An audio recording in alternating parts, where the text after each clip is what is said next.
السلام علیکم ورحمۃ اللہ وبرکاتہ۔ بسم اللہ الرحمن الرحیم۔ ماں کی کوکھ سے اس دنیا میں آنے کا سفر کیسے طے ہوتا ہے؟ آئیے سنتے ہیں ہر انسان کی آپ بیتی۔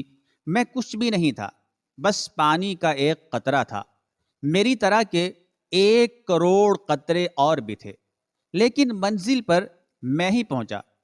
اس وقت تک مجھے بس جو ایک چیز یاد تھی وہ وعدہ تھا جو میں نے شب الست پر اپنے رب سے کیا تھا، اپنے پروردگار سے کیا تھا۔ الستُ بربکم، کہ تو ہی میرا رب ہوگا۔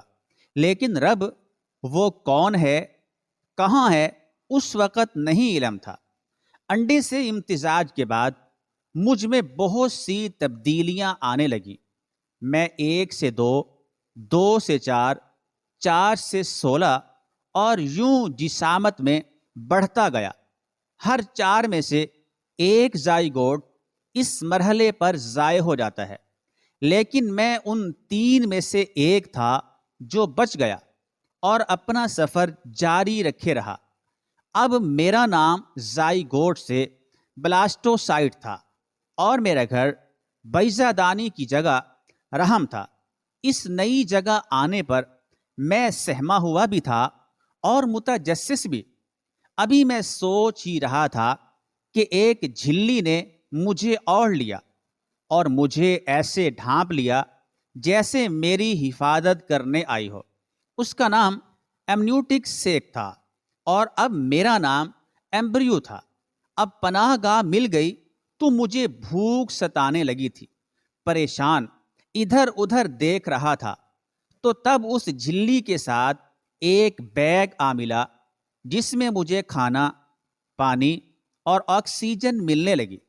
جھلی نے بتایا کہ اس بیگ کو پلیسنٹا کہتے ہیں۔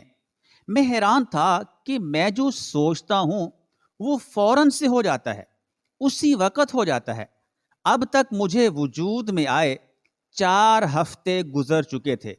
میرے بے نشان و گمنام وجود میں 2 حلقے پڑنے لگے تھے جن کے ذریعے روشنی میرے وجود میں داخل ہو رہی تھی۔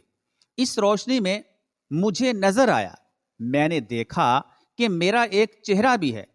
میں اپنے وجود کو محسوس کر رہا تھا، لیکن پھر بھی آس پاس کا سناٹا ہراساں کر رہا تھا، خوف زدہ کر رہا تھا۔ ابھی سوچ ہی رہا تھا کہ اس کو کیسے دور کروں کہ مجھے دھک دھک کی آوازیں آنے لگیں جو 1 منٹ میں 65 دفعہ کسی متواتر دھن کی طرح آ رہی تھی۔ میں ارد گرد دیکھنے لگا کہ اس ساز کا کار ساز کون ہے۔ تب میری نظر اپنے سینے پر پڑی جہاں ایک چھوٹا سا دل دھڑک رہا تھا۔ یہ وہ مرحلہ تھا جب ہر سال 4000 دل اس مرحلے پر وقت پر نہیں دھڑک پاتے اور پیچیدگیوں کی وجہ سے ان کی دھڑکن کا ساز بے ربط ہو جاتا ہے۔ میں ان خوش قسمت دلوں میں سے ایک تھا جس کی دھڑکن بہت نظم سے، بہت ترتیب سے سرگرم تھی۔ لیکن ابھی تک مجھے سمجھ نہیں آ رہا تھا کہ کون تھا جو میرے ہر خدشے سے آگاہ تھا اور اس کا ایڈوانس میں بندوبست کر رہا تھا۔ اب 1 ماہ گزار چکا تھا اور میری جسامت چاول کے ایک دانے جتنی ہو چکی تھی۔ اگلے 1 مہینے میں میرے وجود میں 2 چھوٹے چھوٹے بازو اور ٹانگیں ظاہر ہونے لگی تھیں۔ مجھے اس وقت اس بات کا ادراک نہیں ہوا تھا، اس بات کو نہیں سمجھا تھا کہ ہر 300 میں سے ایک ایسا وجود ہوتا ہے جس کی اس مرحلے پر ٹانگیں اور بازو نہیں بن پاتے۔ لیکن یہ کیا، میں تو یہاں بھی قسمت والا تھا۔ اس دوسرے مہینے میں میرا دماغ اور حرام مغز بن رہا تھا۔ میں سوچ رہا تھا، میں محسوس کر رہا تھا، میں احساس کو یاد رکھ سکتا تھا۔ یہ مہینہ ختم ہوا تو میرے پاس دماغ تھا، دل تھا، معدہ تھا، آنتیں بھی تھیں، میں کھا سکتا تھا، میں پی سکتا تھا، میں سونگھ سکتا تھا، میں خارج کر سکتا تھا۔ میں خوش تھا اور شدید حیران بھی کہ اس مرحلے پر 100 میں سے 22 ایسے وجود ہوتے ہیں جن کے دماغ اور اعصاب میں کمی رہ جاتی ہے، لیکن یہاں بھی میں ان 78 میں سے تھا جو بالکل صحت مند دماغ اور دل کے مالک تھے۔ میں بہت نہال تھا، بہت خوش تھا۔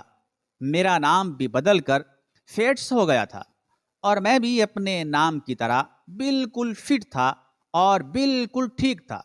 اگلے 2 مہینوں میں میرے ہاتھ، انگلیاں، جگر، گردے، کان اور منہ سب مکمل ہو چکے تھے۔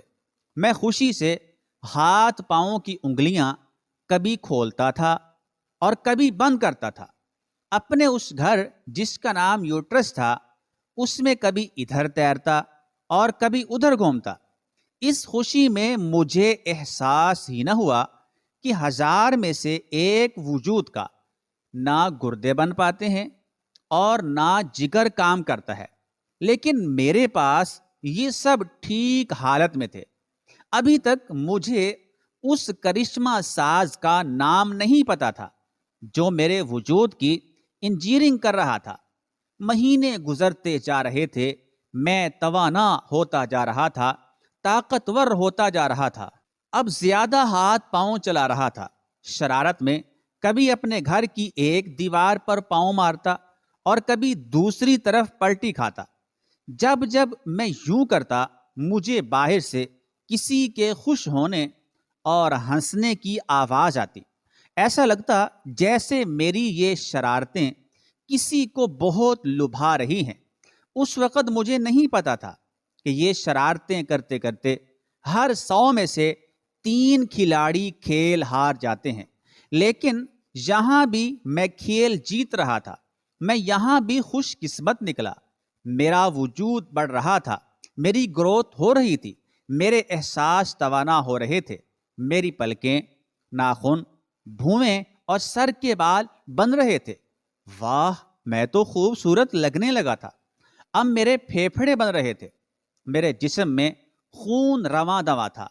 مجھ میں اب وہ احساس پیدا ہو رہا تھا، میرا یہ دل کر رہا تھا کہ مجھے کوئی دیکھے، مجھے کوئی سمجھے، مجھے کوئی سنے، میں اٹھایا جاؤں، میں کھلایا جاؤں۔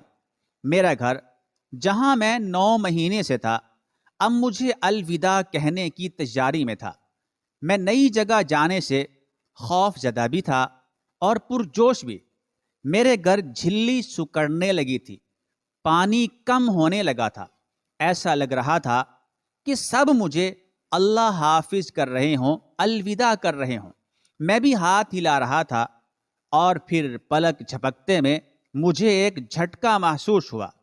میں نے خوف سے آنکھیں بند کر لیں، اور جب آنکھ کھولی تو خود کو کسی کی گود میں پایا۔ میں گھبرا گیا، جی بھر کر رونے لگا۔ میرے آس پاس لوگ میرے رونے پر ایک دوسرے کو مبارکباد دینے لگے۔ میں وجود میں آ چکا تھا، میں پیدا ہو چکا تھا، اور مجھے احساس تھا کہ میں اب بھی خوش قسمت رہا تھا کہ ہر 100 میں سے ایک بچہ اس مرحلے پر بھی جان سے ہاتھ دھو بیٹھتا ہے، لیکن میں اس دفعہ بھی ان 100 میں سے ایک تھا جو بچ گیا۔ میں ابھی اسی سوچ میں تھا کہ کہاں ہے میرا خالق، کون ہے میرا مجسمہ ساز، کس کی تخلیق کا ہے یہ انداز، کون ہے میرا پیدا کرنے والا۔ اسی سوچ میں تھا کہ میرے کان میں ایک پرسرور سی خوبصورت آواز گونجنے لگی۔ وہ آواز کیا تھی؟ اللہ اکبر، اللہ اکبر، اللہ اکبر، اللہ اکبر۔ اور میں جان گیا کہ وہ رب کون تھا۔ وہ اللہ عز و جل ہی تھا، جس نے اس جھلی کو میرے گرد لپیٹ دیا تھا، وہاں اندھیرے میں میرے کھانے کا سامان کر دیا تھا، جس نے میرا دل، دماغ، جگر اور پھیپھڑے تخلیق کیے کہ میں سوچ سکوں، محسوس کر سکوں، جس نے میرے چہرے پر آنکھیں، آنکھوں میں روشنی اور روشنی میں خود کو ظاہر کیا تھا۔ سب ڈاکٹرز بول رہے تھے کہ میرا یہ رونا میرے پیدا ہونے اور زندگی کی علامت تھا، لیکن وہ انجان تھے کہ پیدا تو میں 9 ماہ پہلے ہی ہو گیا تھا، اور میرا یہ رونا اب اس رب کا شکرانہ تھا جو الست بربکم سے لے کر پانی کے قطرے تک اور ماں کے رحم سے لے کر ماں کی گود تک ان 3 پردوں میں ایک ایک مرحلے پر میرا کارساز اور میرا ساتھی بنا رہا تھا۔ اب میں نمو تھا، دل پرسکون تھا، اب میرا نام تھا، میری ایک پہچان تھی، 16 انچ جسامت، 6 پاؤنڈ وزن، اور میں اب شہد کھا رہا تھا۔ یخلقکم فی بطون امہاتکم خلقا من بعد خلق فی ظلمات 3 ذالکم اللہ ربکم لہ الملک لا الہ الا ہوا فانا تصرفون۔ وہ تمہاری تخلیق تمہاری ماؤں کے پیٹ میں اس طرح کرتا ہے کہ 3 اندھیریوں کے درمیان تم بناوٹ کے ایک مرحلے کے بعد دوسرے مرحلے سے گزرتے ہو۔ وہ ہے اللہ عز و جل جو تمہارا پروردگار ہے، ساری بادشاہی اسی کی ہے، اس کے سوا کوئی عبادت کے لائق نہیں ہے، پھر بھی تمہارا منہ آخر کوئی کہاں سے موڑ دیتا ہے۔ دعا ہے کہ اللہ رب العزت ہمیں عمل کرنے کی توفیق عطا فرمائے، آمین ثم آمین۔